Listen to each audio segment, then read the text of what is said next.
estábamos haciendo referencia a lo que son las desventajas de la mediación. Habíamos hablado de la que es la neutralidad y cómo es muy importante esta característica dentro del proceso de mediación. Okay. ¿Cuáles son los ámbitos de aplicación de la mediación? Ustedes muy probablemente cuando vieron durante la carrera hablaron del ámbito laboral, hablaron del ámbito de la niñez y adolescencia establecida en la ley orgánica para niños, niños y adolescentes, pero hay otros ámbitos que ustedes también pueden aplicar la mediación. Por ejemplo, empresarial, familiar, educacional. Entonces, hay centros de mediación educativa, comunitaria, hay lo que se llama la mediación comunitaria, que se realiza, por ejemplo, en su urbanización. Por ejemplo, se está discutiendo, bueno, en este país, ustedes saben que todo hay que decirlo entre comillas, ¿no? Por ejemplo, se está discutiendo la remodelación de una plaza y se quiere destruir una estatua o una edificación histórica. Entonces, la municipalidad quiere destruir esa construcción histórica y, por ejemplo, el acervo histórico se niega, la Academia de la Historia se niega, las mismas gente de la comunidad o del barrio donde vive o donde está ubicada esa construcción también se niega. Entonces, aquí hay una cosa que se llama una mediación comunitaria. Hay una mediación internacional que ustedes vieron, internacional público. Hay una mediación penal. Hay una mediación de política pública. O sea, por ejemplo, la política pública se refiere a la negociación entre los estados, ¿no? También la mediación internacional es la que se refiere, por ejemplo, a países diferentes, ¿no? Pero, por ejemplo, política pública de los diferentes organismos, por ejemplo, la gobernación con sus ciudadanos, etcétera, etcétera. La política pública se va a implementar en esa ciudad, ¿no? Supongamos, ¿no? La mediación que ustedes vamos a estudiar ahorita, que vamos a ver el proceso, vamos a iniciar a ver el proceso ahorita, la pueden aplicar en el ámbito empresarial, familiar, educacional. Hasta yo diría hasta política pública. La mediación comunitaria se maneja diferente. La mediación internacional se maneja diferente y la mediación penal se maneja diferente. El Código Procesal Penal establece lo que son los acuerdos reparatorios, pero hablar de acuerdos reparatorios, desde mi punto de vista, no es lo mismo que hablar de mediación penal. De hecho, yo tengo un artículo de mediación penal que está en la web que ustedes pueden buscar. Entonces, aquí, ¿qué vamos a ver nosotros? Lo que vamos a explicar puede aplicarse, por ejemplo, a familiar, educacional, empresarial. La comunitaria, les repito, se maneja diferente. La internacional también, por ejemplo, los buenos oficios, Juan Pablo II jugó, por ejemplo, un papel de mediador en conflictos internacionales y así sucesivamente, ¿no? Ok. Les voy a mencionar, después esto lo vamos a ver en la próxima clase, los diferentes modelos de mediación. Nosotros vamos a trabajar con este modelo, que es como seguir la continuidad con la negociación Harvard, ¿sí? El mismo modelo tradicional lineal de Harvard, que se relaciona con la negociación Harvard. Modelo transformativo de Bush y Folder, modelo circular narrativo de Sarah Kopp. Yo estudié por este modelo. O sea, cuando hice el diplomado en México, estudié por el modelo circular narrativo. Este es un modelo un poquito más complejo, porque habla de lo que es el metalenguaje, todo. Este modelo es más sencillo. Este es el que vamos a estudiar nosotros. Y modelo de mediación asociativa de Jorge Pesqueira de la Universidad de Sonora de México. Ok. Entonces, aquí, esto no lo vamos a ver ahorita, lo voy a explicar después. Entonces, el modelo de mediación es un acto comunicacional, ya hemos hablado que es un acto de comunicación, conversacional, las partes se sientan a hablar. Por lo tanto, la forma de conceptualizar la comunicación, contenido y relación, lo que hemos hablado, sustancia y relación, es uno de los elementos fundamentales. Otro elemento es la importancia atribuida al acuerdo. Entonces, en base a la comunicación, al contenido y la relación, en base al acuerdo, ustedes, podríamos decirse, es como objeto de estudio los diferentes modelos de mediación. Supongamos, el modelo tradicional lineal hace énfasis en lo que es el acuerdo, porque quizás es un modelo enfocado mucho hacia la parte empresarial, comercial. El modelo transformativo de Bush y Folger trabaja muchísimo más con la parte relacional. Es decir, es importante que las partes restauren o mejoren la relación, más que el acuerdo. El modelo circular narrativo también habla muchísimo con lo que es la parte de la comunicación y las narrativas que yo me hago del conflicto. El modelo de mediación asociativa trabaja mucho con lo que es la parte de las emociones y la parte también del acuerdo.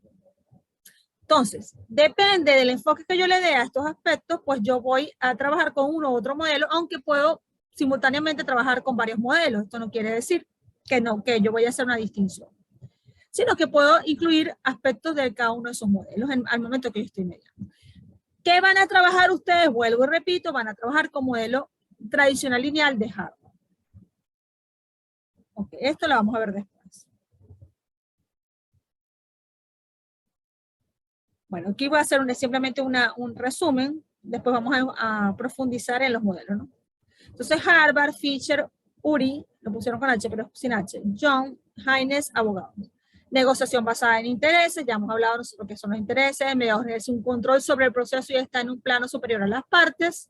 Emociones son importantes para llevarlas a una catarsis, o sea, un desahogo, y luego dejan de lado, porque aquí se hace énfasis en el acuerdo.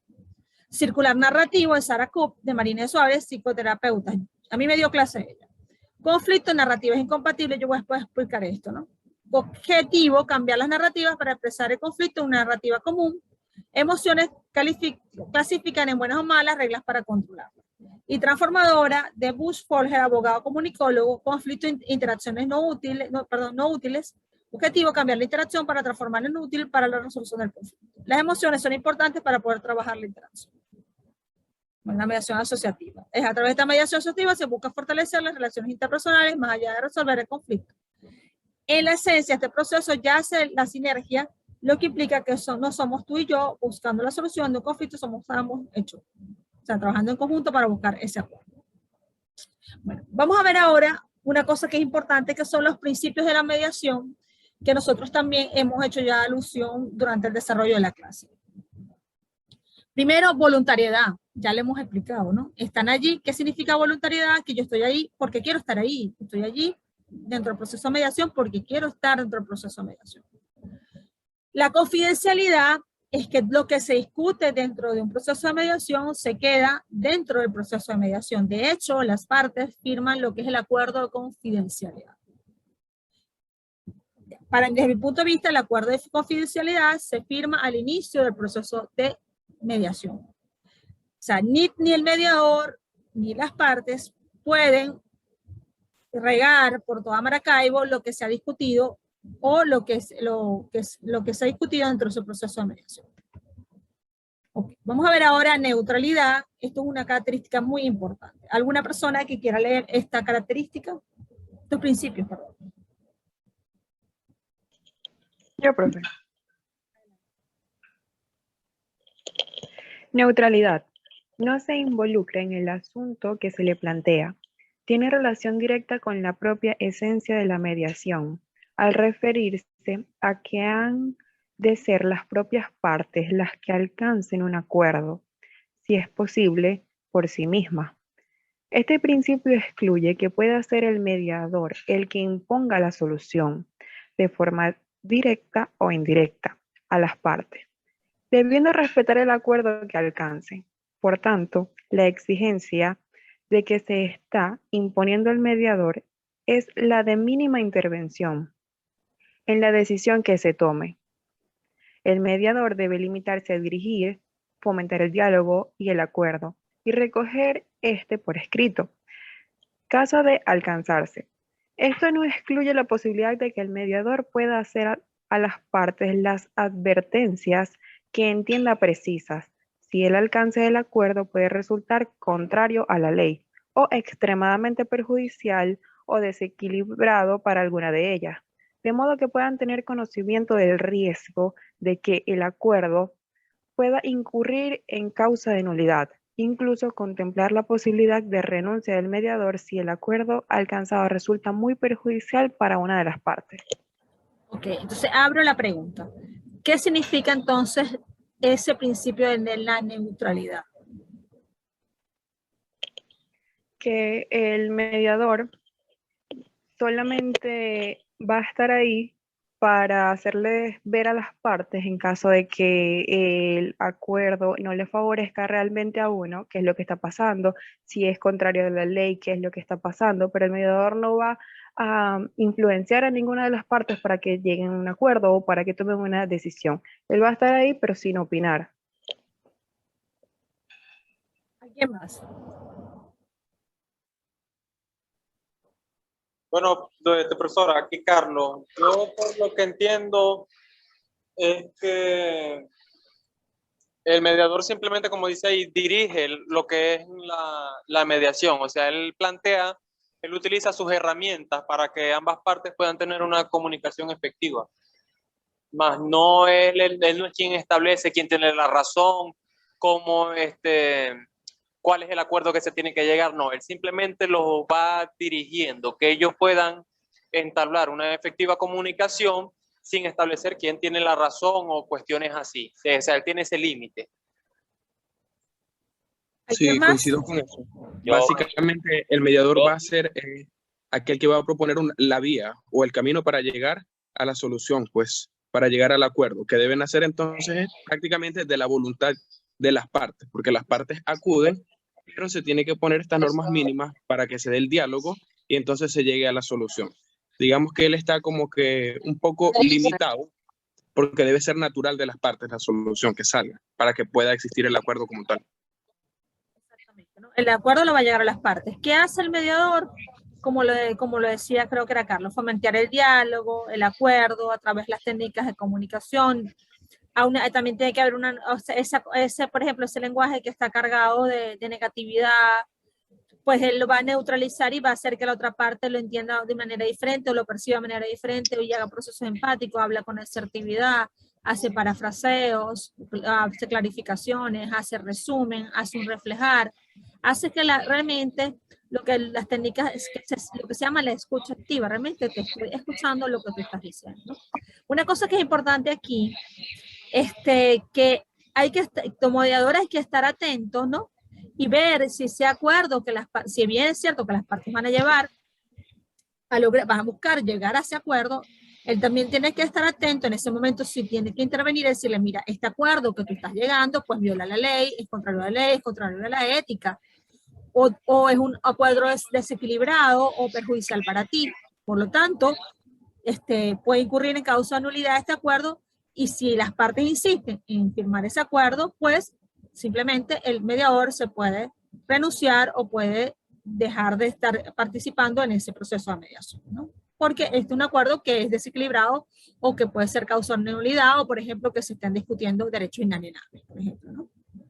Ok, vamos a ver la otra, vamos a ver imparcialidad, nos quedan 4 minutos, a ver si nos da chance de ver esta. Rapidito para alguna persona que quiera leer imparcialidad.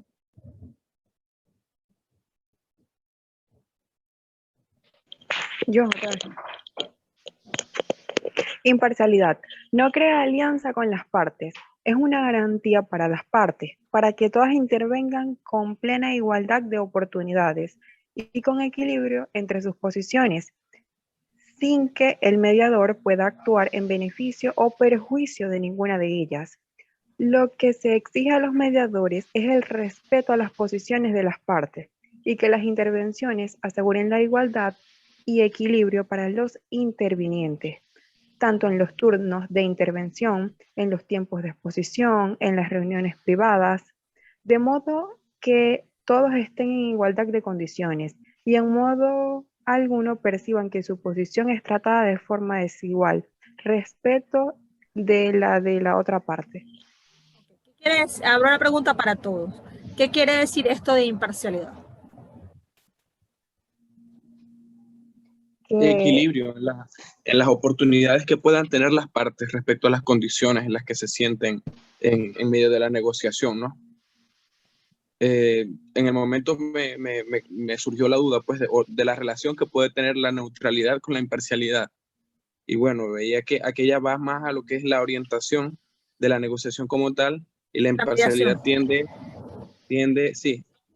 a el respeto a las oportunidades que puedan tener cada una de las partes en la negociación.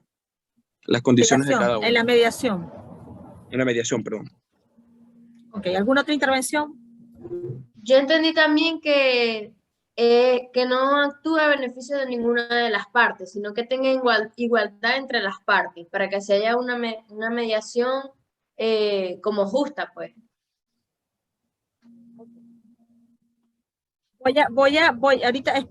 me quedan 2 minutos, voy a leer las otras 3, ¿verdad? Y la siguiente, cuando vamos a conectar, pues yo explico esto, ¿no? Cuando se habla de, bueno, voy a explicarlo de una vez. Cuando se habla de imparcialidad, obviamente no va a crear alianza, ¿qué se entiende por imparcialidad? No creo ni te beneficio ni te perjudico a alguna de las partes, ¿no? No solamente es beneficiar, sino que estoy perjudicando a la otra. Puede darse el caso que perjudique a una de ellas, ¿no? ¿Cómo se logra esta imparcialidad? Por ejemplo, si yo le doy 5 minutos para hablar o 10 minutos para hablar para que ella exponga o se desahogue el cuéntame en la parte del proceso de mediación de una de las partes, yo tengo que darle los otros 10 minutos a la otra parte. Si yo hago una reunión privada con una de las partes, lo que se llama el caucus, yo tengo que hacer una reunión privada con la otra parte, inclusive aunque la otra parte no lo solicite. O sea, siempre te tiene que mostrar que no hay como un beneficio o un perjuicio a alguna de ellas, sino que el mediador, bueno, como lo dice allí, tiene que haber una igualdad de condiciones, no se puede percibir, por ejemplo, que su posición es tratada de manera desigual a una de ellas, ¿no? Es como si yo le dijera a un estudiante, ¿qué pensarían ustedes? Que si yo le dijera a un estudiante, bueno, tú puedes presentar después el examen. Ustedes sí tienen que presentar la fecha, en ese ejercicio la fecha establecida, pero tú sí puedes tener excepción. Yo estoy aquí generando una desigualdad, porque le estoy dando más oportunidades a esta parte, a este estudiante que al otro. Aquí ahí se percibe como una desigualdad. Bueno.